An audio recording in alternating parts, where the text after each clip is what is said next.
Hi guys, in this video I'll be doing mini updates on just a few of the things that we chose for this school year. Usually I do an update at the end of the first semester and then at the end of the school year, but there's a few subjects that I wanted to share on, and that would be grammar and writing for my 4th and 6th graders, and then math, history for my 9th grader, and then a little bit of Spanish for all of them. All right, so when we started off the school year with first language lessons, with a level 3 for my 6th grade, I was a little bit concerned how she would have, taken to that. However, I must say that this has been a very good decision, and she is actually, grammar and writing are actually two of her favorite subjects this year, right? At the beginning, it is very simple, and I decided that we're not going to spend a lot of time on the things that are very easy for them. But at the same time still do it just so that they can progress through with the book. But we have gotten to a point in this book where, we're getting into concepts that they have not done before, and they are enjoying this book, right? I do think that at the time that we moved from level 1 and 2, they weren't ready to move on to, like, say, starting something like diagramming, which is in this book. But now it is going very well. They're able to understand it. The fact that they were able to look at grammar within sentences in fixed grammar, I think, was also beneficial. So I really like the flow that I did with them. That flow worked for them, where we did 1 and 2 in first language lessons, transition to fixed grammar 1 and 2, move back to 3 and 4. First language lessons, and then God spare, they will transition to level 3 in the fixed grammar. The only thing is that when that time comes, I most likely will have them do a quick review of what it is they did using their old workbooks, level 1 and 2 in the fixed grammar, and then they're going to finish off with that. So I kind of feel as if we have, our grammar kind of mapped out, and I'm really happy about that, and I'm happy that they are enjoying it. The drawbacks would be, of course, as I said, because it's a level 3, and it's going through a lot of the basic terms that they have done before. There is that, but we just didn't spend a lot of time on those. And then the other drawback is that the levels 3 and 4 in the first language lessons, they cannot do it on their own. You have to do it with them, right? But the mindset that I took this year is that, I will have to do a lot more of their subjects, especially within languages with my 4th and 6th grader. All children, they just learn differently. And some children are able to sit down for long periods of time, or just period and just do their work. Other children, you kind of need to be around so that they don't get distracted. And I just decided that I will have to do that longer for them.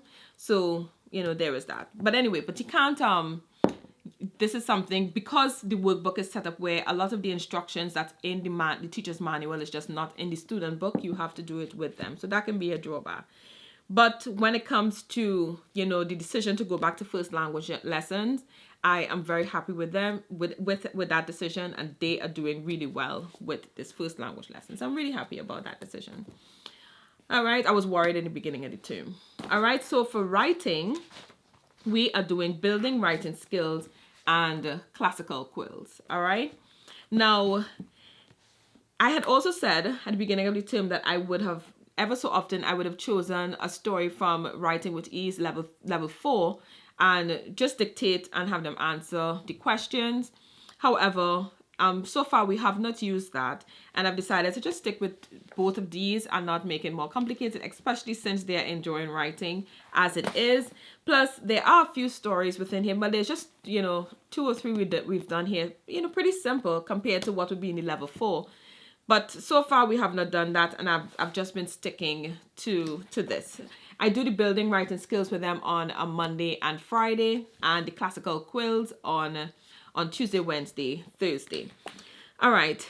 If they can, we would just do the building writing skills. The funny thing is that I actually got this building writing skills when they were in, I think it's grade 2 and grade 4 respectively, and they didn't like it, and we had put it aside for a while, and I decided to give it a try again this year, and they absolutely love this. Now, I did say that I will be using this outlining at some point. Well, I have both of them, but we have not gotten to those as yet. I'm only going to use these when it calls, when it gets to that point. So I still have that, in mind to do, but we haven't gotten to that point as yet. All right. So the building writing skills, we've completed the personal narratives, right? I'll get to the classical quills just now. We've completed the personal narratives, and I really like the plan sheets that it has in here for they to build their personal narrative story. It is extremely helpful. So those plan sheets, together with what we've completed in the classical quills so far, with they did fables, but they also looked at different characteristics that you may want to talk about when describing your main characters, and also like special objects in your stories. Those plan sheets they've been able to kind of put together, and they have like a nice little packet that helps them draft out their stories before they actually write it, and that has been extremely helpful. Right, so anyway, so we are really liking this. I do this with them as well. We read through it, and then when it's time to edit to actually look at a story, edit a story, that they go off on their own for a while. Now at the end of each section, right now we're doing personal narratives. After that is story narratives. There's some prompts that are given, and what I have been doing, and I think this is probably why they are really enjoying this book, to be quite honest, is instead of just using one of the story prompts and having them write a story given here, they are able to edit stories that they wrote on their own. Now, my kids have been writing for years, but with the exception of, well, not with the exception, they were writing just free writing. I wasn't like looking at it and editing it or whatever came to their mind. They started off when they were younger writing in notebooks. Like I have tons of notebooks where they're just writing whatever it is they had that came in their mind. And then, about a year or so, they transitioned into writing. I know everybody feels differently about writing, whatever, software and whatever, but they write on docs. So now they're able to edit some of their own written work. And I think they're enjoying that, right? And they're able, my 6th grader actually said to me, like, now she's able to look back at some of the stories that she wrote before, and oh my gosh, this, how it didn't make sense or whatever. So she's able to see for herself how the story didn't flow, and I'm happy that they have those old stories that they can look back at, and they can choose ones that they want to improve, or now they're able to write their own stories. And the plan sheets that it has so far that we've been using, I think has been very helpful, at least for the way how they are writing. It is working for them. This system is working for them. I used completely different things with my eldest that worked well for her. So they all like writing. All my kids like writing. I think but you have how to say this. They all like writing. My eldest is a natural writer. All right, so there's that. All right, so anyway, so they're editing their own stories, right? And this is my 6th grader, this is my 4th grader. And what I use to help me with editing is, in addition to they being able to use these plan sheets, and there's a point where it asks, they have to go over their grammar and edit their own story. Then I take what they wrote in docs, they edited their final draft. After they've edited it, put it in an editing software. Then there's tons of free ones that you can use as well online. I put it in a software and print it out with all of the errors, and then I have them look at the software and correct it on paper. I don't want them to correct it using the software, because I want them to actually see the suggestions that it gave, so that they can see where they went wrong, right? Because I don't feel as if they just clicked, whatever the editing software says, that is really going to be helping them. There are times, however, where the software might suggest something, and we just ignore that, because they feel, and I agree, that it will change what it is they're trying to say, but more so for grammar and errors that, it's like, oh yeah, okay, I could see how I missed, how that is an error. All right, so that's what they've been doing so far.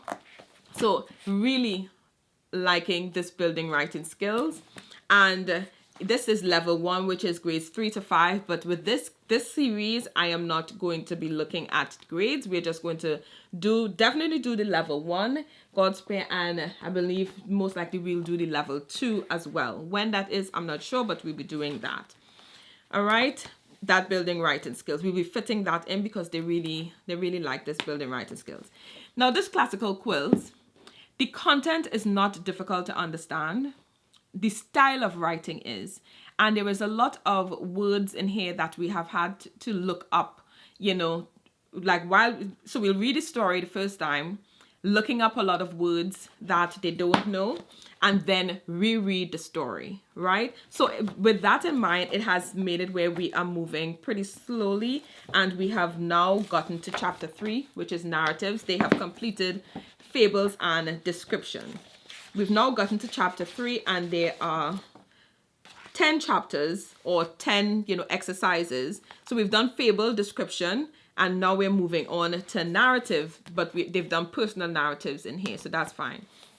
Anyway, however, I am not too mad at the fact that we have to look up a lot of words, because I'm not too happy with our vocabulary. I was going to change it, but I decided I was going to move on to not worldly wise, word roots. But I decided to just leave it as it is. It's not that it's terrible. It's just that a lot of the words, I thought that as it get further on, it would have a few challenging words in between, but a lot of the words in the books that we've chosen for vocabulary can be, figured out in context, which is not a bad thing. It's just, then there is the fact that they prefer, to be honest, the scholastic that they used last year, which is actually pretty similar to this book, in my opinion, where it's a lot of words that can be figured out in context, but they enjoyed doing the scholastic vocabulary book more than they're doing this one. But we're just going to stick with it, and they're going to get their vocabulary through reading, because they do a lot of reading. They go to the library and get books ever so often. They have books, of course, on their library, and then they have to look up words in this writing. So there's that. But I do like it. I like the content. It is very easy to, well, not very, but it's easy to understand. It's easy to follow along. This book has plan sheets as well, which has been helpful. So for the fable, to kind of add a little, dimension to make it a little bit more interesting for them, when we were doing fables, I had them do the expanded fables on a whiteboard instead of, written, just to kind of make it a little bit more interesting to them. Another thing that I like about this book is that for each exercise, now this is the Program system, but I'm not even though we're using it, I'm not overly focused on, different exercise within Program like I was before, like I was trying before when I was, looking into it for my eldest, even though we're using it, right? But anyway, I like how it just teaches the exercise, fable, does a little bit, get the concept, and then it does a little bit of practice, one or two examples, and then you move on. For them, I think that's best as opposed to spending a whole book on each exercise. That would just be a little bit too much, for my 4th and 6th grader, based on how, how they like to learn. And even if it is you wanted to, you can then pull in a fable that, something that they read before, and have them expand on that. The description, the chapter that we completed recently, I like the plan sheets that it has in here, because together with the plan sheets that it has in building writing skills, as I said, it has created a nice little packet for them to use for building their stories, right? Also with the plan sheets that was given for describing their main characters, it used like an anagram to help them remember the different things to possibly describe about their character. It didn't give one for describing an object, but I was able to, use an anagram, a generator online, and come up with one, that was something that they can relate to. So, so far, I am liking the Classical Quills one. Together with this building writing skills. They definitely prefer this, but I do like the Classical Quills. The only thing, as I said, is the language is, it can be a little bit difficult to understand. So unfortunately as well, this is not a writing curriculum that I can give to them and have them do. I have to do it with them. But once we go through it, we discuss it, we talk about it, they do a little bit of research, it is fine, and they are able to do the practice exercises on their own. My intention is if we get to the point where they have to write essays or stories in here as well, or passages, I plan to have to mix in, similar to what we do in the building writing skills, where I take a little bit of their own writing, take what we've learned in here, and work like that, because I think that style is that makes them enjoy the writing as opposed to just doing what it suggests in the writing book. So good, so far so good, and we'll see. So writing is going well. All right, so before looking at history, I want to talk about math a little bit. We switched up from Math UC to Shormann Math.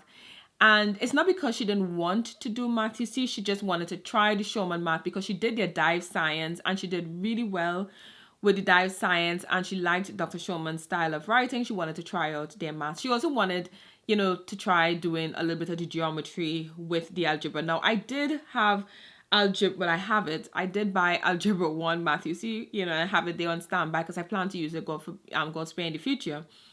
Just in case, but the Shormann Math is working out well for her.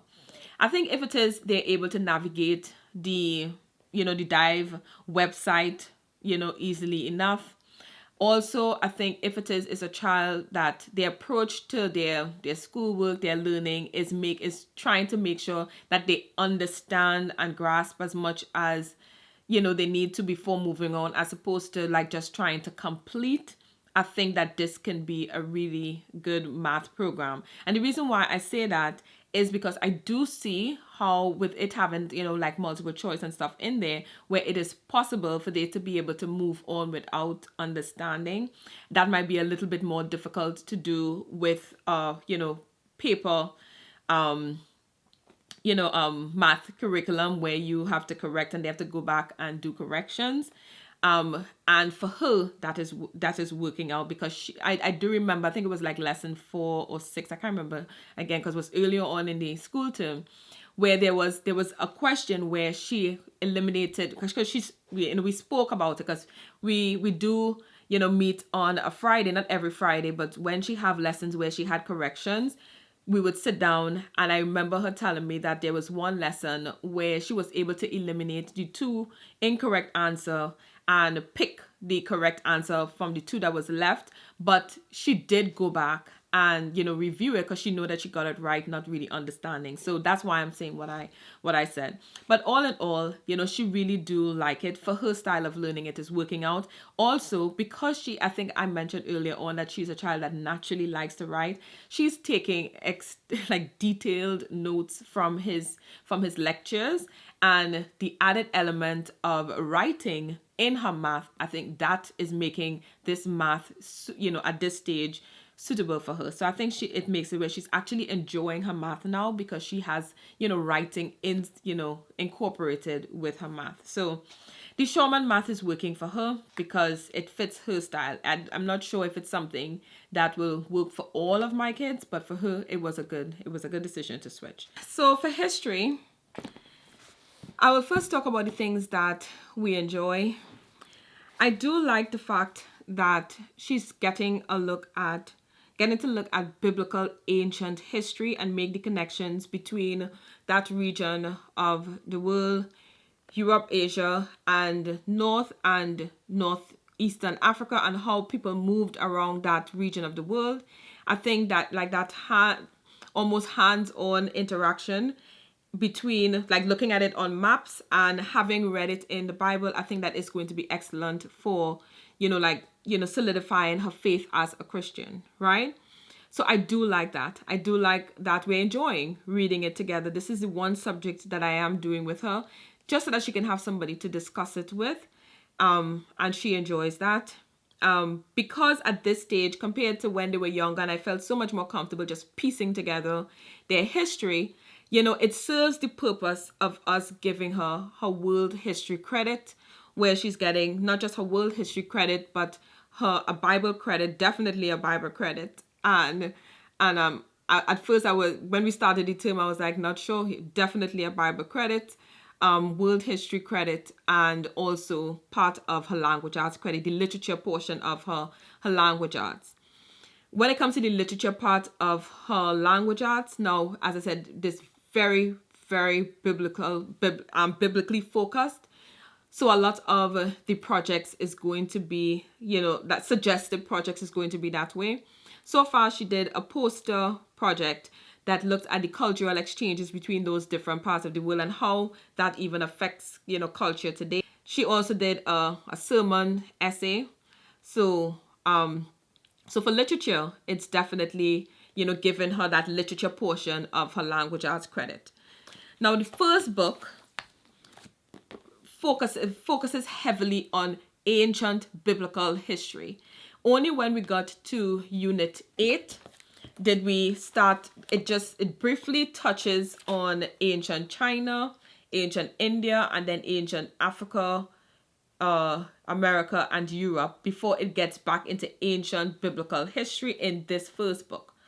So as a Christian, that's not, a bad thing. As I said, I think it's going to help solidify her faith, but it's biblical ancient history. So my daughter does like the fact that she's able to read about historical accounts, in the form of a novel, which is something that she just loves reading. It may not be the type of book she would normally read, but she's enjoying reading history this way. We have the Russian Revolution, South Africa during the apartheid and the rule of the church during that period, ancient Egypt, French Revolution, ancient China. I can't remember all of them right now, but I think it's a decent selection. I'm sure that there are others that would have, been a great fit as well, but not unhappy with the selection. The second book attempts to look at world history. They did say at the beginning of the book that because it's a Christian curriculum, it looks at world history from, where Christianity started to spread from. That being said, though, years ago, I accepted the fact that history is something that I will have to piece together, for us, and pull different resources and have it on our library. And whether they read it on their own or I incorporate it into like reading aloud to them, that's how we're going to get, our world history. At this stage, if I felt as comfortable as I did when they were younger, I probably would have pieced together her world history for her to get a credit, because she is college bound. But this is serving that purpose, right? Just wanted to share a few books that we've read. Now, this one she read. The reason is she has a very high interest in, there's a specific, ancient and medieval, mostly that time, a kingdom in Africa, and there's one in Asia that she has a lot of interest in. And I got her this book to read, to learn about ancient kingdoms, like ancient African kingdoms before, they got dismantled and people, the different tribes started to war for land and stuff. So this is one that she's read, and, then she, discussed it. When it comes to timelines and, how, whether something is referenced AD, BC, or CE or whatever, I've had discussions with them on how to approach that.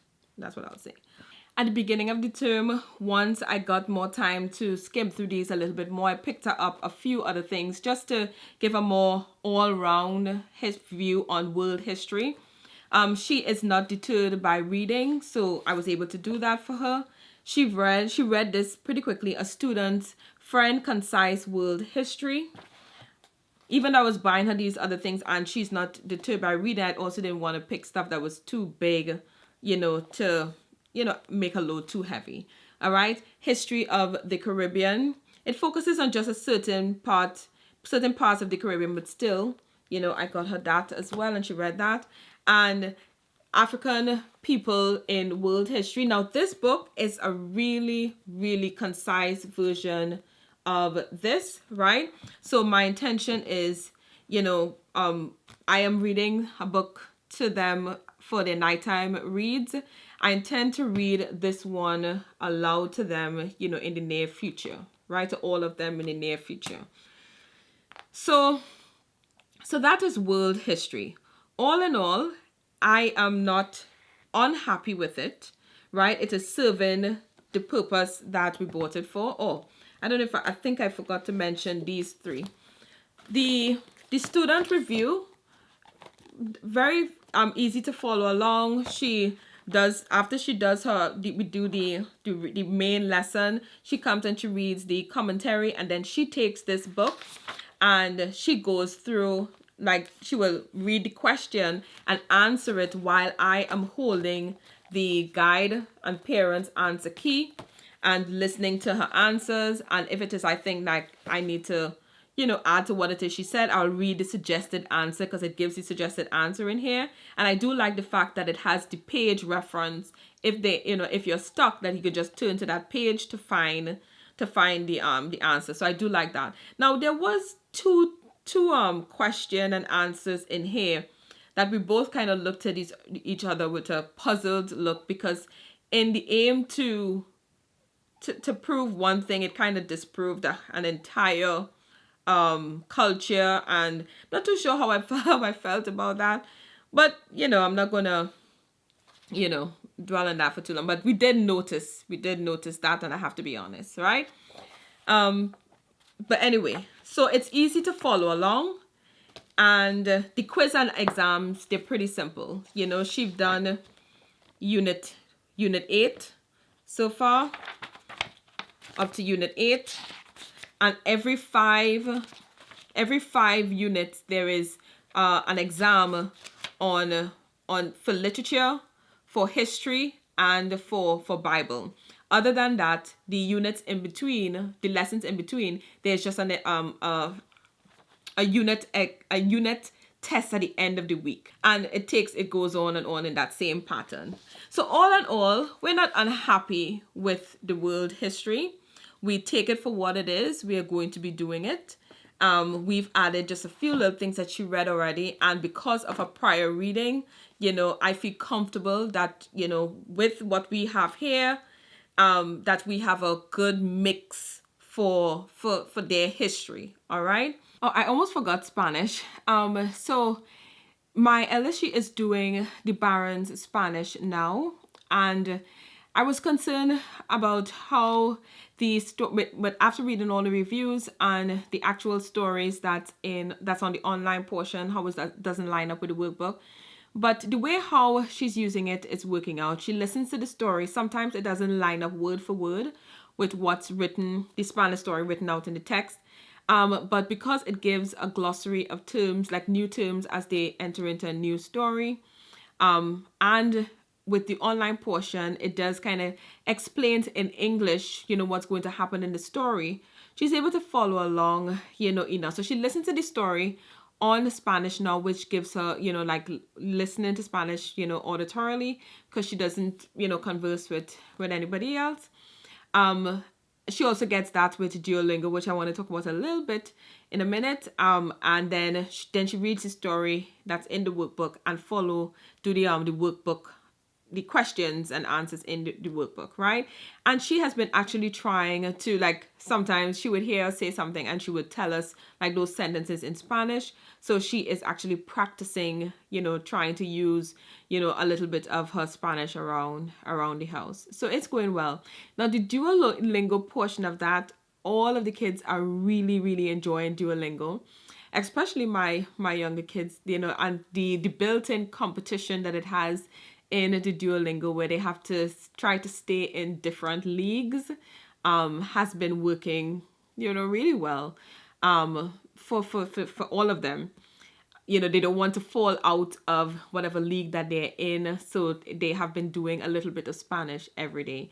I had tried introducing languages a few years ago, and it was just a little bit too stressful, so we stopped. And I was wondering, if it was a bad decision. Luckily, my eldest, she's able to follow along with the Spanish. So, I'm fine with that. She's also enjoying the Duolingo. And I have started, my 4th and 6th grader with, their Spanish now, so that, they would be a lot more prepared when that time comes around. So anyway, so that's that. All right. So thank you very much for watching. and at the end of the semester I'll come back and give a more detailed, update on all of the different subjects that we chose for this year. Anyway, thank you again, and I will talk to you in another video. Bye.